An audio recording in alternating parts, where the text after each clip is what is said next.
Hey guys, welcome back to the welcome channel. back.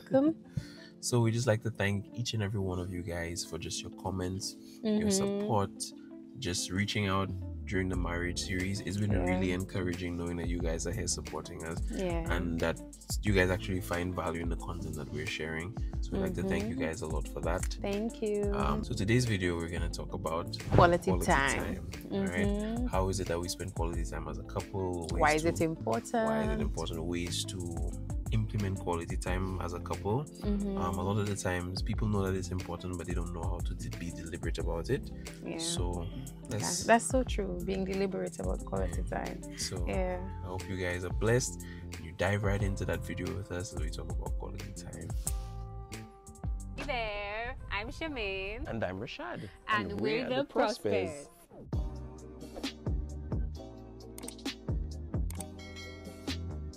Guys, we're back. We've rested, we've recuperated, and now it's time to have these tough discussions. So like we said, we're going to just speak a little about quality time. You know, what it looks like for us, and just give some tips. We're not relationship experts.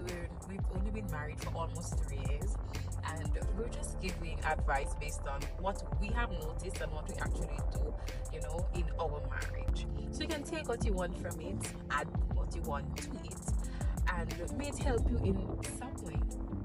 Quality time helps to strengthen emotional bonds in your marriage and your relationship. And how can quality time, you know, help to strengthen these emotional bonds? Because when we set this time aside to spend time with each other, I think it creates an environment where you can be relaxed and open, and you can openly express your thoughts and your feelings. And then I think in that space, your partner is also willing to, you know, also relax and to listen and actively participate. What do you think, babe? I think it, like, in addition to what you said, it also creates the relaxation, also creates the environment for a deeper connection. So whereas, for example, we would have just, because there's certain conversations you can't have on a day-to-day basis. There's certain conversations that you need to actually set time apart to have, and I think that's what quality time offers the couple. It offers them time to just sit down and you dedicated this time. You've subtracted distractions, so now it allows you to have, and even though there may not necessarily be a matter that's pressing to be spoken about, just the fact that you have set apart that time, even to have shallow conversation, you realize that the conversation starts to just go deeper and feel more intimate. And sometimes these moments help to open the door to even intimacy, because both of you are relaxed and, you know, your love tank is being filled and you're seeing like a completely different side of your partner. Because sometimes it's a case where both of you are working like some crazy hours, or you're always on the go, always busy. So the communication between you guys most of the time is not one of, you know, really intimacy and romance. So in that time, that happens as well. So by being able to just set time apart, be deliberate, be deep, it strengthens the emotional connection. And then that takes us to, sometimes you find out that your partner is really funny, like, or you may have forgotten that person how funny your partner is, and then you just like, you start to really appreciate things a little bit more. Like, she's a really good storyteller, or she talks a lot of shit. But you really get to appreciate that, because you're actually just focusing on that moment right there in that space and time. And then that takes us to point number 2, trust and intimacy. Quality time, it helps to build trust, and like we said before, it helps to foster that intimate bond between you guys when you spend quality time together. And because like I said before, your schedules, sometimes it doesn't permit you to sit down and actually enjoy your spouse, enjoy what's in front of you. So that time together helps to open that door. Like I've always told you, man, sometimes when we just sit down and we have conversations, it makes me yearn for more than just on a physical level. It's like an emotional, spiritual connection that does also manifest itself in a spiritual, in a physical way. And then it's like, then I want to take that physical connection to add on to the emotional and spiritual already established connection. So it just makes you want. And intimacy doesn't always mean sex, but intimacy can bring about a really good sexual experience, because imagine like you're locked in mentally, emotionally, spiritually, you're having a good time talking to this person, and then you start to become aroused. Yeah. It's like you guys are just gonna just have amazing sex. Why you watch me? No, it's just that you just say. Okay. All right. And then, like we said before, I think in the introduction, quality time looks different for different couples and different people. So for some, quality time maybe watching a movie. For some, quality time maybe sitting down and just talking, chilling on the couch. Quality time for some maybe going to a restaurant and having a dinner, having lunch or something. Quality time maybe going on a walk on the beach, going for a drive. The one thing that I would say is constant for quality time. Regardless of what type of quality time that you do, whether it be you go to the movie, you go on a date, you go on a walk, blah, blah, blah. Like Shemaine said, quality time looks different to different people. However, there's one thing that is fundamentally the same throughout all. It has to be deliberate. Quality time is not something that just happens. Yeah, you have to make time for it. And the same way that you are intentional about dating each other during, the courting and getting to know each other, I think the same energy has to be put into the marriage in terms of still dating and courting each other. Sometimes in the marriage, you get comfortable. Well, we're married now, just go about your merry life. You do your life, I do mine. We take care of the children. But there still has to be a lot of emphasis and energy putting into spending time together, falling in love with your partner daily. And it's not, sometimes it doesn't, to be honest, it doesn't even happen daily because you're so busy, you don't have time to catch up with your person. And then you have to find the time. Babe, how have you been mentally? Babe, how has everything been with you? Checking up on your partner, these check-ins. For me, that's also part of quality time. Checking in mentally with your partner. And you just have to have that same energy and don't be comfortable. Because some persons think, okay, I don't have to pursue my wife because I have her now. Nah. Love on your wife, love on your husband. Husband, be romantic. Don't get lazy. It's as easy as it is to get lazy. Try not to make it happen. And if you find yourself in that situation, you've recognized it, start working on it. Schedule date night. Check your schedule. Say, okay, we're both off this night, or we can send the children here by grandparents or by auntie, and we can go out for at least 2 hours, sit down and chat. And date night doesn't have to be expensive. And even if you're not sure, like I said, you don't have any date night ideas. Date night, like Shemaine said, doesn't have to be anything expensive. It just has to be deliberate. And another thing is that it reduces stress. After a stressful week or a stressful couple of days, knowing that you and your partner just going to sit down, you're just going to relax, you're going to unwind, you're going to just offload. That is a form of reducing stress. Sometimes we make jokes at work to say that person is kind of tense, that person is angry probably because you're not getting enough sex. Yes, we make this kind of joke, but it's actually a thing. You spending time with your partner actually helps to reduce stress because it helps to take your mind off of everything and helps you to offload. So this is one of the advantages of spending quality time together, not just spending time, but quality time. Sometimes for some people it's watching a movie, but you want it to be quality, where you communicate with each other, where you share your feelings, share your emotions, and yeah. Okay guys, so Shemaine just stepped out to go get something really quickly. In the meantime, I'm going to talk about the other point on the quality time, the importance of quality time. It does prevent relationship drift. A lot of the times couples tend to say this thing about irreconcilable differences. We know that's one of the leading reasons for divorce. I personally believe it's because couples are not spending enough time together. I recently had a conversation with my buddies and we were talking about that, it's sad that we're not doing the things that we used to do when we were trying to win our wives. It's important for them to know that we still love and care about them, because it allows for them to feel a sense of relationship security. And even for us, we feel relationship security when we know that our spouses are present and our spouses want to spend time with us. So I do believe that it's important, especially if your relationship is kind of starting to grow a little cold, or you feel like you and your wife are not really seeing eye to eye. Schedule time together. It may not be anything fancy, may not be a date night, but it might just be time to just go for a walk. Something simple. Just to be with each other in each other's presence, to have a little conversation. And you'd be so surprised that these little things can actually bring a relationship back together. Okay, guys, so the next point is, in spending quality time together, you're creating memories. These are core memories that you're going to have for a lifetime.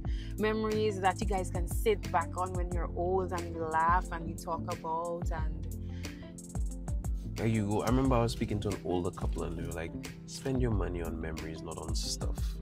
So one day when you and your partner are old and y'all can't really do things like you used to, you'll open up this archive of memories in your mind. And you'll take lots of pictures while going you're at back it. through the archives. You remember that time when we went to this place? Remember that time when we went to that place? And these are experiences that cannot be replicated. If you guys have never shared moments together, you cannot regurgitate moments together when the time comes. And there are times where you're gonna have to spend the money to create the memory. I told Rochelle, sometimes you can't put a price on an experience. There are some experiences that you sometimes just have to spend the money You have to for. spend the money on. So if it's that trip that your wife has always wanted, or she always wanted to go to this hotel or to this spa or to this restaurant, and it's out of the budget, save for it. Make it make sense. Like, make it make sense. I mean, within reason, of course, within reason. If your wife is like, okay, well, I want to go to Jade Mountain. Even if she says she wants to go to Jade Mountain, as long as she's not in a hurry to get there. I want to go to Jade Mountain by the end of the month. But if it's I want to go to Jade Mountain, once in our lifetime, then you could save a few years. You could go and that takes us into the other point where when we create these shared memories together, we're prioritizing each other. You have to ensure that your partner feels that they are priority. They are your number one or number two priority, because God comes first, right? It was what we had number two. Right? Number two, but I understand. Prioritize each other, make each other feel special, feel wanted, feel loved. Don't wait for the partner to go and plan a date night. You plan the date night. So what's wrong if you plan the date night? Put it together. Surprise your wife. Buy the dress, put it on the bed, take a picture, say, babe, we are going out. Clear your schedule. 7 o'clock tonight. I have a buddy who did that. He was like, yo, he called up he didn't call his wife, he got home early, he bought flowers, he put the dress on the bed, he ironed the dress and everything, and he messaged me, he's like, bro, I'm ready for this date night. And when he messaged me, I was like, it made me excited. I was like, man, I need to up my game. So for that particular spouse who is not the romantic one, your other spouse has been planning all of the escapades to get by herself or himself, I think that you should also take it upon yourself to plan as well. Surprise, be spontaneous. Be deliberate. So it may not be as... Be spontaneous. Be deliberate. Start planning. Be deliberate. Don't wait for the wife to plan the outing. You plan the outing. Support your wife. Supporting each other's growth. There are certain things that that your spouse really wants to do because they're always talking about them. Or not that they're always talking about them, but because they come up in conversation, you're like, okay, I'll take note of that. That's something that she wants to do. That's something that she likes. So let me give you an example in our relationship. She was a very simple girl. Sometimes I think very too simple. She does not have things that she wants to do. Because I'm just content. And for me, I'd be like, babe, I wanna get my bike license and I wanna do this, I wanna go scuba diving So Shemin has a plethora of things that she can draw from when it comes to doing things to make Rashad happy. For me, it's more work because Shemin does not say. So I know she made the point about listening in conversation. If your wife is one of those people that shares, definitely take note. There have been times I've come to Shema and said, babe, what is it that you would like to do? Like, what is it that you like? What is it that I can put in the archive? Like, I would actually just have to be bold-faced. With Shemin, I can't even say I'll just take notes. She doesn't see things. So I have to come up to her and say, babe, what can I put in the archives to do as a nice thing for you maybe later down the line? And I say, surprise me. And that doesn't help. I'm a very simple person. It's like, babe, I don't really have things. I'm content. I'm really content with my day-to-day life, with everything that I have. But the thing is, when I surprise you, I go based on things I think you might like. And I don't like it when people do things that they think people might like. For example, so there was this one year for my birthday, when we were in Cuba. Shemin was, she was like, what do you want to do for your birthday? She's like, oh, you know what, never mind. I'll plan a birthday party thing for you. I don't like birthday parties. I don't like being the center of attention. That's new. Anyway, Shumin invited like all of the class. Nobody showed up. Everybody had stuff to do. And then she started feeling bad. She's like, you know what, babe, I really wanted this thing for you. And blah, blah, blah. And I sat down and I said, Shumin, I never even wanted that for my birthday. She's like, so what did you want to do for me? I'm just like, well, there's this bus that every time we ride it into the city, we always stop it at a certain point. I want to see how far that bus goes to see if it gets to another city, another town, or if it turns somewhere and comes back. And that's what we did for my birthday. We just sat on the bus and we went from stop to stop to stop to stop. We saw where the bus went. It eventually got to a point where there was like this huge cul-de-sac. It turned around and it came back through the city. And I was telling Shumin, you know, a lot of the times we, especially as spouses, we are guilty, and friends, we're guilty of doing things for people that we think that they would like, instead of just saying, what is it that you would like that I can just accompany you to do? And I think that it falls smack dab in the middle of quality time. Shumin had assumed that I wanted a party because she assumed that I'm the center of attention, that I like to be the center of attention. For my birthday, I like to be very, very just, it's a time of reflection for me. So sitting on that bus was just looking out the window, just reflecting. And she just said, hey, that party thing didn't work out. I just want to just sit with you on the bus. And that has been one of my most memorable birthdays for me. So it's nice to know that in quality time, somebody can sacrifice their personal desires just to do what you want to do. All she did was she just sat next to me and we just rode that bus and we just talked. And that has been one of my, honestly, that has been one of my most memorable moments with you. Good. The thing is, because of the way that I grew up, you grew up with whatever you were given, you were thankful for. You weren't really exposed to a lot because we were very conservative. It was just church, school, church-related activities or school-related activities, and that was it, right? So I wasn't exposed to much. The first time I went to a spa was when you sent me for my birthday as a big woman, right? I had never been to a spa before. I never even thought of going to a spa because I wasn't exposed to it. So because I don't have these experiences like you did, because you grew up way different than I did, you experienced all these different things.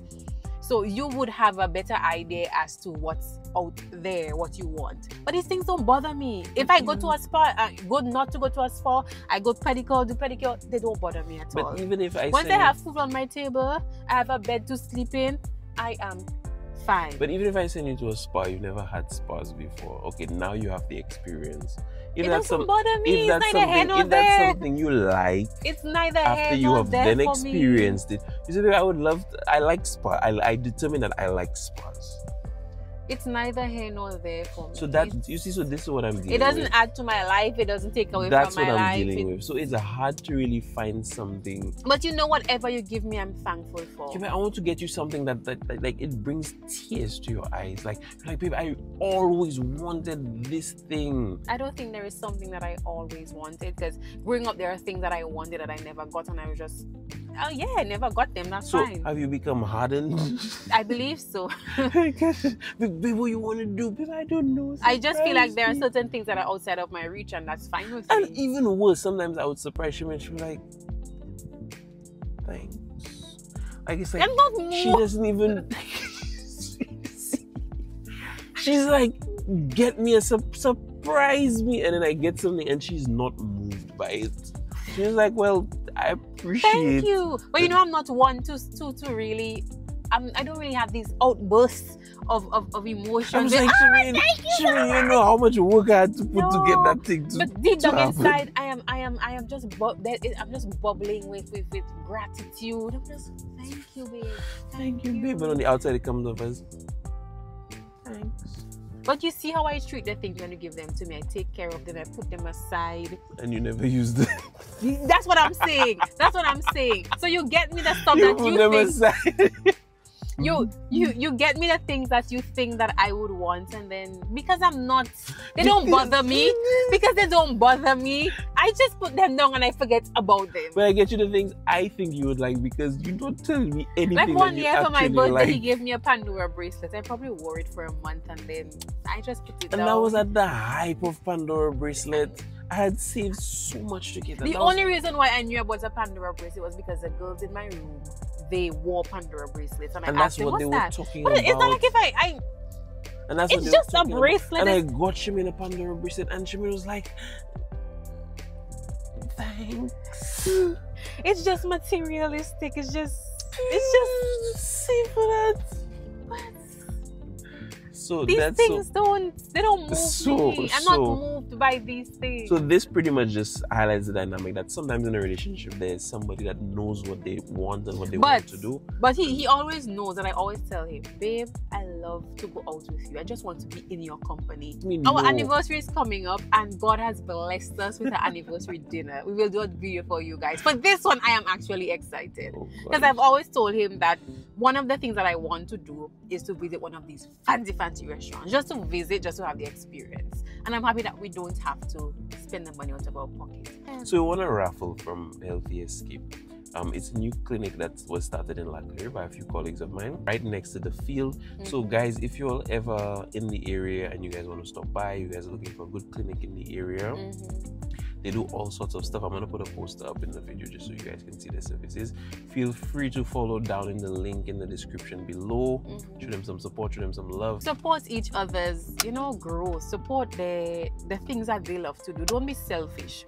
Not because you don't like the activity means that you not participate. Have an open mind. And you'd be very surprised at how it can bring your relationship together. So I remember one day after I got my motorcycle license, my uncle had actually let me use his motorbike, and Shimin honestly surprised me. One day we went to Bossiju and she's like, can I just get a ride just to run the thing? I was so surprised. I never expected Shimin to ever jump on a bike. Because I knew it would make you happy. I was just, and it's so weird because when she's on the back of the bike with me, I was so nervous. I'm like, boy, I have no problem falling for myself, but Shimin, this is something she does not want to do. I have to make sure that I don't create a bad memory for her. So it was nice having her there, honestly. I don't think I've already told you, but it was nice. Like, I feel like one of these bad boys. Thank you for being honest after 2 years or so. I feel like one of these bad boys with my girl just cock up on the back of my bike.